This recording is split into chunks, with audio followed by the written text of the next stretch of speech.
My real-life zombie apocalypse experience. Before COVID, I worked at a funeral home that wasn't particularly well run. I was a funeral assistant, and one of the embalmers was notoriously difficult to deal with. Her name was AJ. About 4 days before this story, AJ had picked up a deceased man who had died of septicemia and who was to be cremated due to the fact he was already in a bad state on death. So AJ had the brilliant idea to leave this gentleman on the rolling cot for 4 days unrefrigerated, figuring it wouldn't matter since he was being cremated and it was a slow week. Of course, I got the job of moving him to the crematory with AJ. We walked into the embalming room and found that the decedent had bloated and was leaking a gray liquid sludge out of his urinary catheter onto the floor.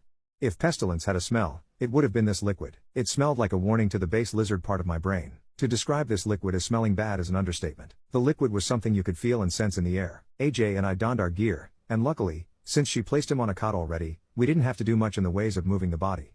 Unluckily, the cot was relatively old and one of the cot wheels had to be manually unlocked using hands, as the foot pedal was too rusted to effectively use. AJ